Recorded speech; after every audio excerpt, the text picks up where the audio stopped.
इस कार्यक्रम को जॉयस मायर मिनिस्ट्रीज के मित्रों और भागीदारों द्वारा संभव बनाया गया है। मेरी तरफ देखिए, परमेश्वर आपको निराश नहीं करेगा। यदि आप अपना विश्वास नहीं छोड़ते हैं तो परमेश्वर आपको निराश नहीं करेगा।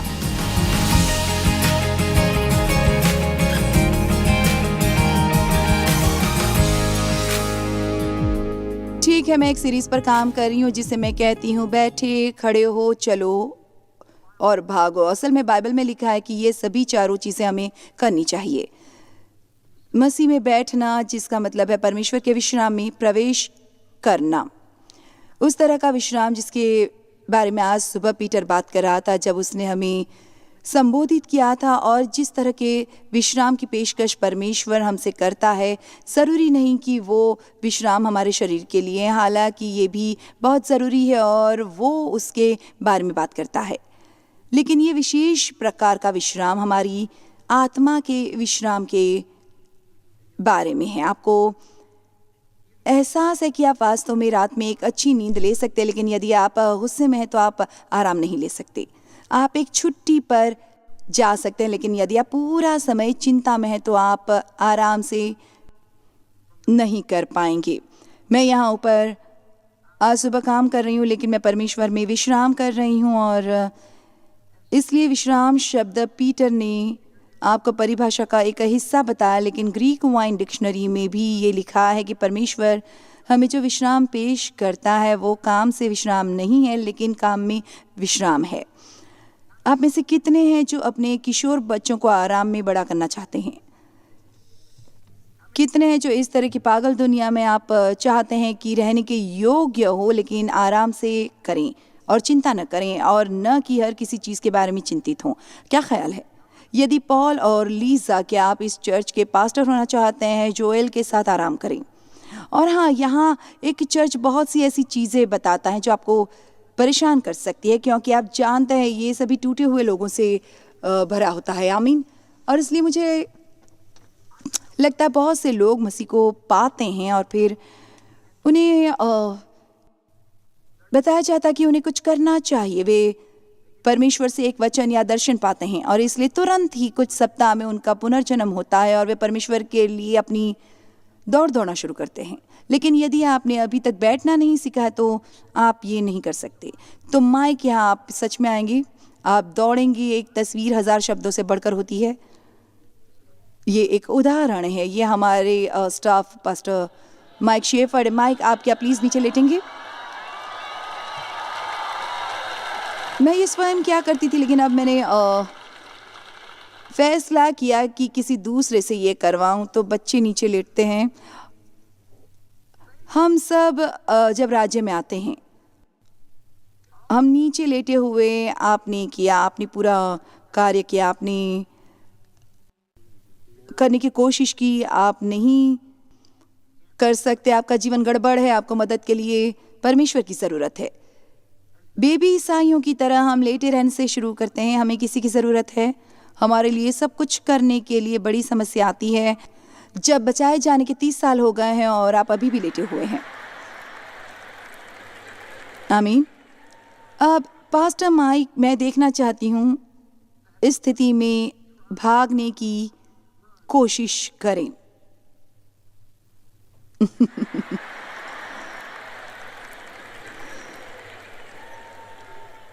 आप जानते हो उन चीज़ों को करने की कोशिश के लिए हमें कितना संघर्ष करना पड़ता है जिन्हें करने का अभी समय नहीं हुआ है, क्योंकि हमारे जीवन में चीज़ों का क्रम बिगड़ गया है। क्या आप बैठेंगे? कृपया करके आप बैठ सकते हैं। ठीक है, अब हम कुछ प्रगति करते हैं।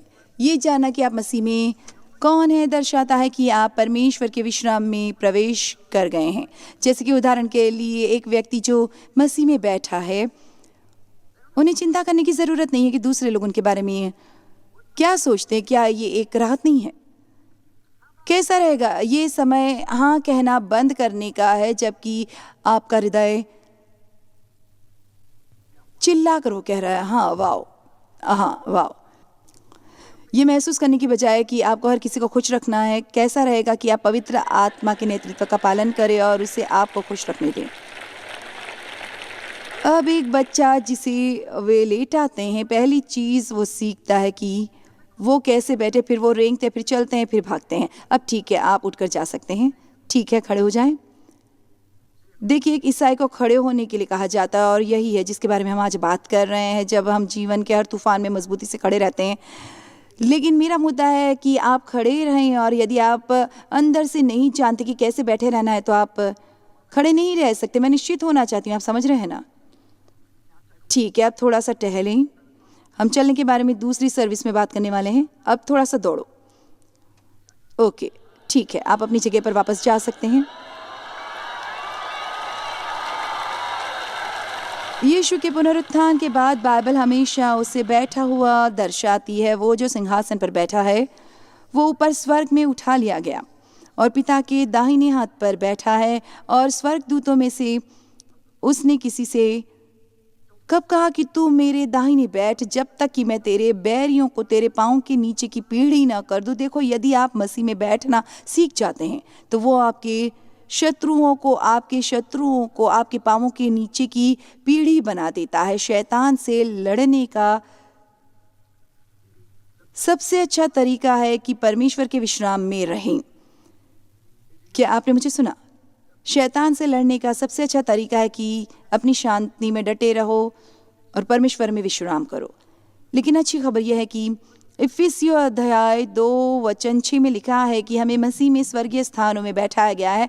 तो मैं कल रात का एक छोटा सा रिकैप कर रही हूँ, नहीं तो आप खो जाएंगे। तो वास्तव में मैं अभी 2 स्थानों पर हूँ। मैं यहाँ इस मंच पर हूँ, मैं चारों ओर घूम रही हूँ, लेकिन अंदरूनी रूप से मैं मसीह के साथ स्वर्गीय स्थानों पर बैठी हूँ। मैं आपको बता नहीं सकती कि अब ये मेरे लिए कितना आसान है, बजाय तब जब मैंने 40 साल पहले शुरू किया था और मैं इस बारे में बहुत चिंतित थी कि हर कोई मेरे संदेश के बारे में क्या सोचने वाला है। मैं चिंतित थी, क्या मेरे पास परमेश्वर की तरफ से सही संदेशा था, क्या मेरे पास सही चीज़ थी। और क्या दया करो, यदि मेरे प्रचार के दौरान कोई बीच से दौड़ कर चला जाता तो मैं परेशान रहती थी। आइए भी, लेकिन देखिए, अब मैं वो नहीं करती। कल रात मेरे उपदेश के बीच में से 4 या 5 लोग छोड़कर चले गए थे। खैर, अब मुझे वैसा नहीं लगता जैसा पहले लगता था, जैसे मुझे कोई पसंद नहीं करता। मैंने सोचना छोड़ दिया। आप सही सोच सकते हैं, जब आप परमेश्वर के विश्राम में प्रवेश करना जानते हैं, आप हमेशा नकारात्मक नहीं जानते, आप सकारात्मक हो सकते हैं, आप सर्वोत्तम कर सकते हैं। तो आज सुबह हम खड़े होने के बारे में बात करना चाहते हैं, क्योंकि ईसाई होने के नाते हम सबको बहुत खड़ा रहना होता है। मजबूती से खड़े रह सकते हैं और हम उस सफलता के लिए परमेश्वर का इंतज़ार कर सकते हैं जो हमें अपने जीवन में चाहिए, और वे आएंगे। परमेश्वर को देर ही नहीं होगी, लेकिन मैंने देखा है कि आमतौर पर वो जल्दी नहीं आता। क्या किसी और को परमेश्वर के बारे में ये ध्यान है? आपको कभी कभी आश्चर्य नहीं होता, यदि आप अंतिम क्षण में आ सकते थे तो आप 3 महीने पहले क्यों नहीं कर सकते थे कि मुझे इन सब में से नहीं गुजरना पड़ता। खैर, वो हमें उस सब में से गुजारना चाहते थे, तभी तो हम कुछ सीख सकते। अब मैं और ज़्यादा इसमें गुजरने वाली नहीं हूँ। मुझे परमेश्वर का काफ़ी अनुभव है कि मैं जानती हूँ वो आने वाला है। मैं नहीं जानती, लेकिन मैं जानती हूँ आने वाला है, तो मैं आगे बढ़कर इंतज़ार करते हुए अपने जीवन का आनंद लेने वाली हूँ। परमेश्वर के साथ अनुभव बहुत मूल्यवान है, क्योंकि पहले आप सिर्फ ये सुन रहे थे, कोई दूसरा आपको अपने अनुभव बता रहा था, लेकिन जब आपको स्वयं अनुभव होता है तब आपको वो मिलता है जो कोई आपसे छीन नहीं सकता। आमीन आमीन। मुझे वहाँ पीछे की तरफ से एक महिला बहुत पसंद आई, मुझे वो प्रोत्साहित कर रही है। हमें शैतान के खिलाफ खड़े होना है।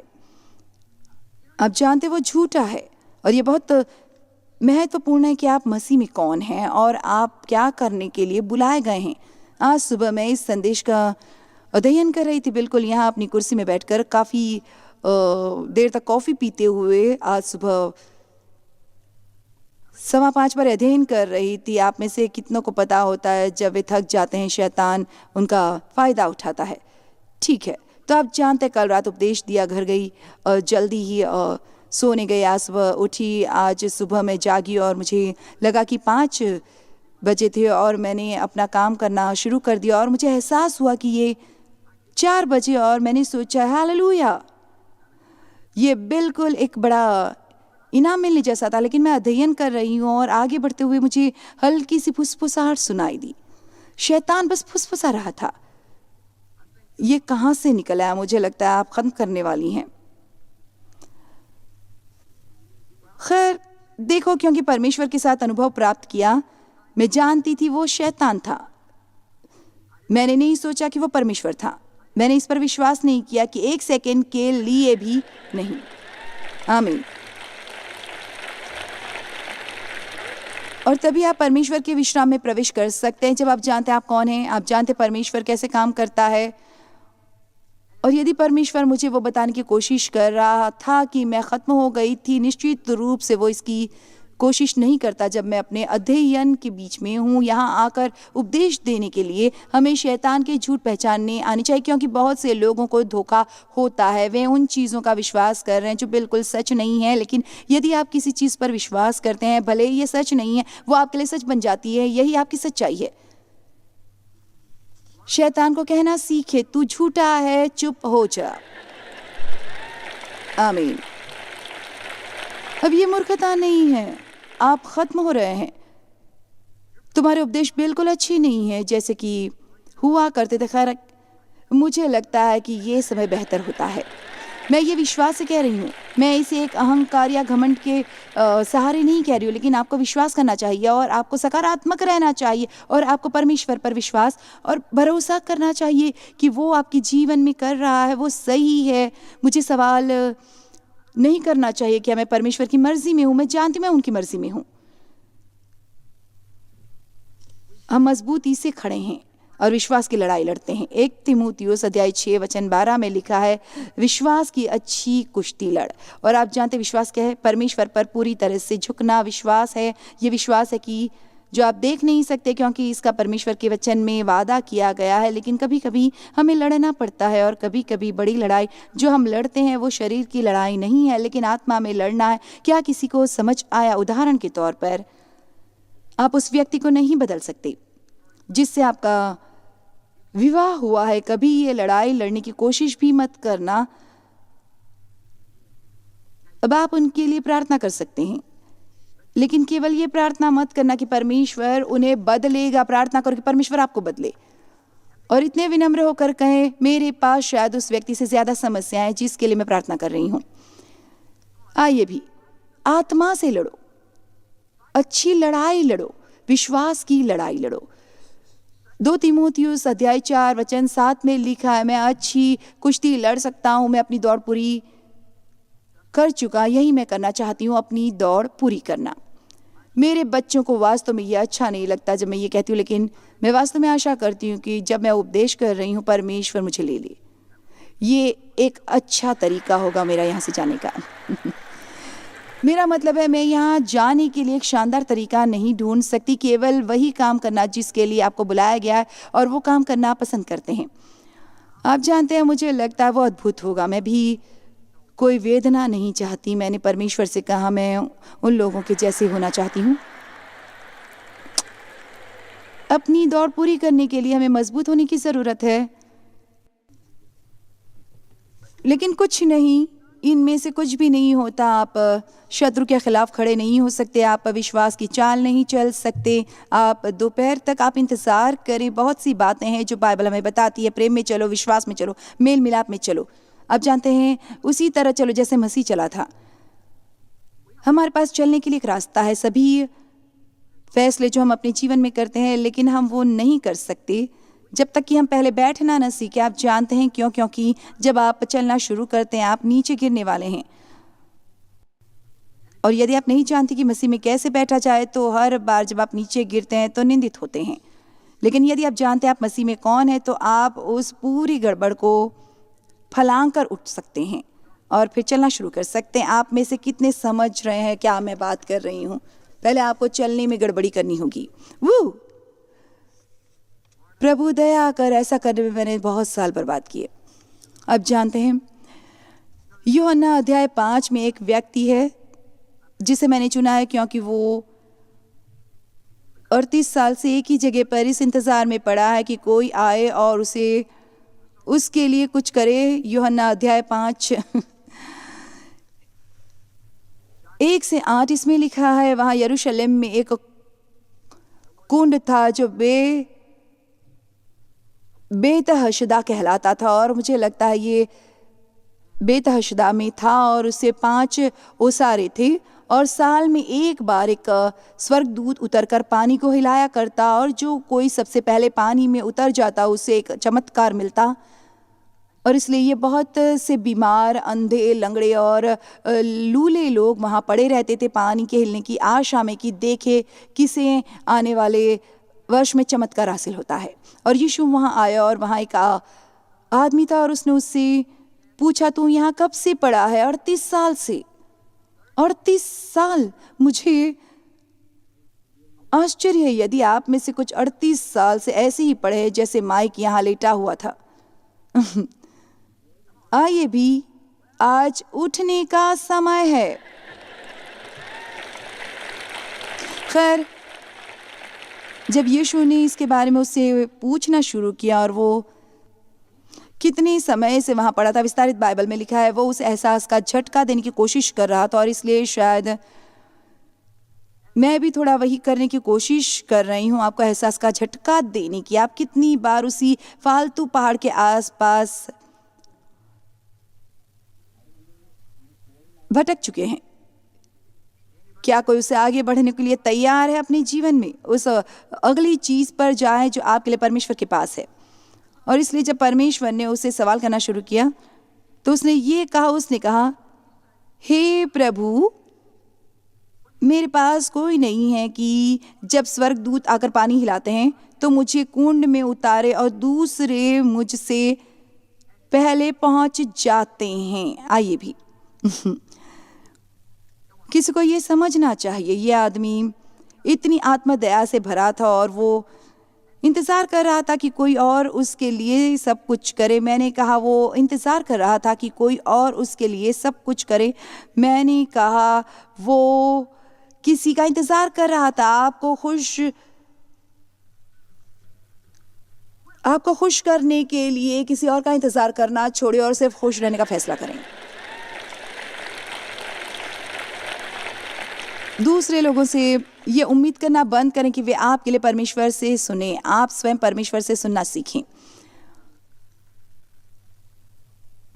एक बच्चा जब चलना शुरू करता है तो वो किसी चीज़ को पकड़े रखना पसंद करता है, और हम भी ऐसे ही हैं। और ये ठीक है कि शुरुआत में आप सहारा चाहते हैं और आप चाहते हैं लोग आपकी मदद करें, और इसलिए हर बार जब आप मुश्किल में पड़ते हैं आप किसी को बुलाते हैं। आप जानते हैं आपको प्रोत्साहित होने की ज़रूरत है। लोगों को हमेशा आपकी सहायता करते रहना चाहिए। लेकिन समय आता है जब परमेश्वर आपके नीचे से उन सभी सहारों को निकालने वाला है और आप स्वयं शत्रु का सामना करने वाले हैं, और सीखें कि मजबूती से कैसे खड़े होना है और दूसरे लोगों के लिए मजबूत बने। खैर, ये आदमी दूसरों पर निर्भर होते हुए अभी भी वहीं पड़ा था। दूसरे हमेशा मुझसे आगे निकल जाता है। खैर, आप जानते हैं मुझे क्या लगता है। मुझे लगता है 38 सालों में भले ही मैं चल नहीं सकती, मैं रेंग सकती थी, मैं हिल डुल तो सकती थी। आइए भी, यकीनन 38 साल में वो हिल डुल कर कुंड के किनारे तक तो पहुंच सकता था। और उसका ऐसा रवैया था, अगले साल जब वो स्वर्गदूत आता है तो मैं इस कुंड में पहला होने वाला हूँ या कोशिश करते हुए डूब जाने वाला हूँ।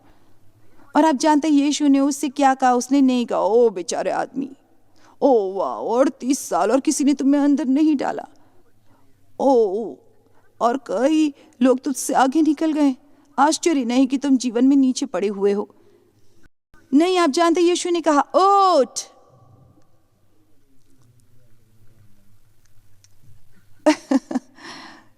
उठ। बाइबल में यहाँ एक बड़ा विस्मय बोधक चिन्ह है।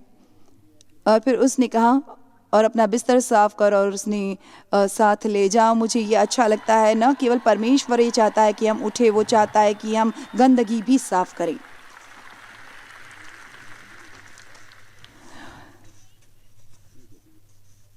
इफिसियों 6:12-13 में लिखा है, क्योंकि हमारा ये मल्ल युद्ध लोहू और मांस से नहीं परंतु प्रधानों से और अधिकारियों से और इस संसार के अंधकार के हाकिमों से और उस दुष्टता की आत्मिक सेनाओं से है जो आकाश में है।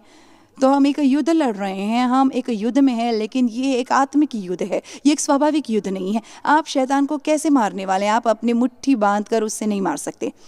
आप उसका गला नहीं घोट सकते, आप उसे मारकर गिरा नहीं सकते। हमें उससे लड़ना होगा आत्मिक रूप से।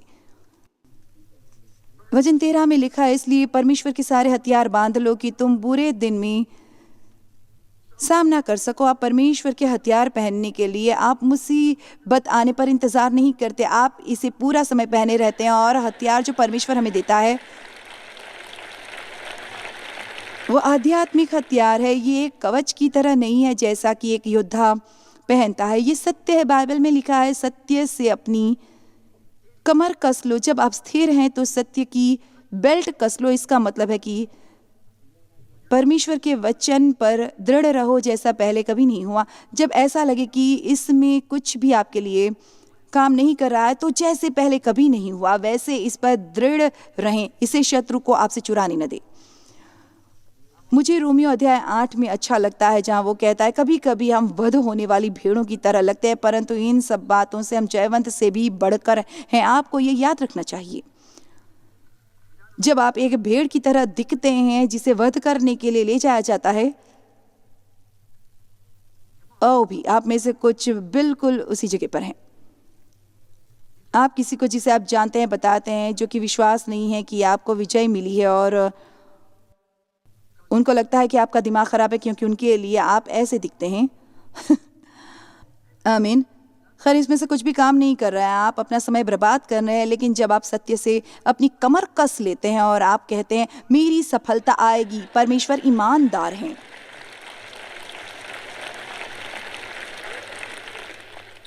ये धार्मिकता है, ये जानना आप मसीह में कौन है। धार्मिकता का कवच जो आपके दिल का आवरण है, शांति के जूते, उद्धार का टोप। यदि आप ईसाई हैं तो ईसाई की तरह विचार करना सीखे। विश्वास की ढाल को अपने साथ घसीटना अच्छा नहीं है। जब जलते हुए तीर आते हैं तो इस ढाल को ऊपर उठा लो। आज सुबह मैंने यही किया जब शैतान ने कहा तुम खत्म हो गई हो, तुम्हारे उपदेश उतने अच्छे नहीं हैं जैसे पहले होते थे। आत्मा में विश्वास की ढाल उठाई, झूठे और अपने अध्ययन में लगी रही। आमीन। और देखो, मैं आपको वो बताने वाली हूँ क्योंकि मैं चाहती हूँ कि आप जाने कि इससे फर्क नहीं पड़ता कि आप कितने लंबे समय से परमेश्वर के साथ हैं। शत्रु अभी भी आपसे झूठ बोलने की कोशिश करेगा। शायद ऐसा कम ही होता है, लेकिन मैं इसके बारे में सोचती हूँ और मुझे लगता है कि यह आश्चर्यजनक है कि इतने वर्षों और इतने हजारों उपदेशों के बाद भी न जाने क्यों अपने अध्ययन के बीच में मुझे ऐसा कुछ सुनाई देता है, क्योंकि शैतान झूठा है। अब इसे सुने, और वे हमेशा चाहता है कि आप स्वयं पर संदेह करें। आइए भी हमारे पास यहाँ कुछ खुश लोग हैं। ओ मेरे खुदा, परमेश्वर के साथ चलना एक ऐसी यात्रा है, आत्मा की तलवार।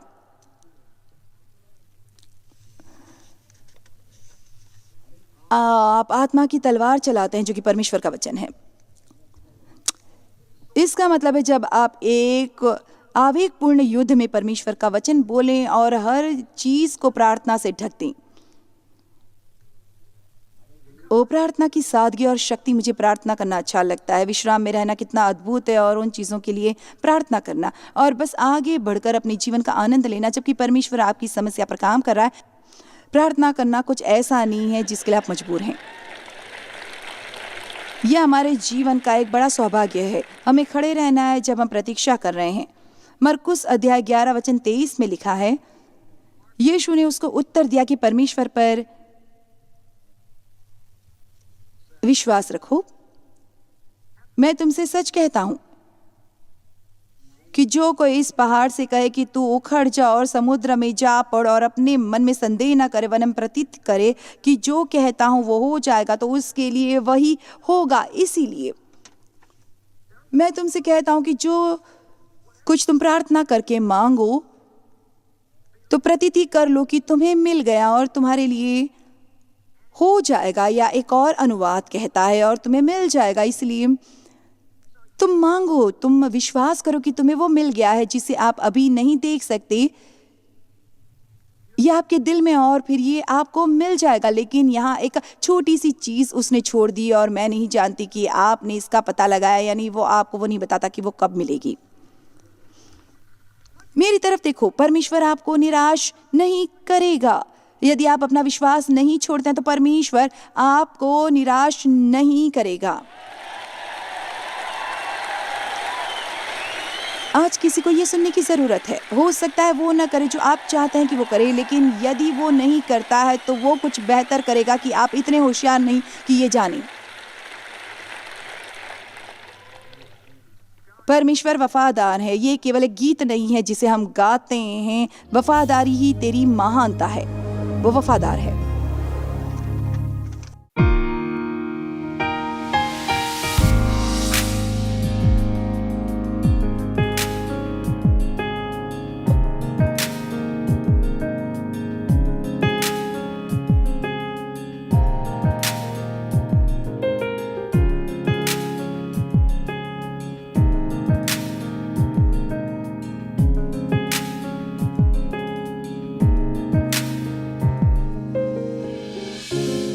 इस कार्यक्रम को जॉयस मायर मिनिस्ट्रीज के मित्रों और भागीदारों द्वारा संभव बनाया गया है।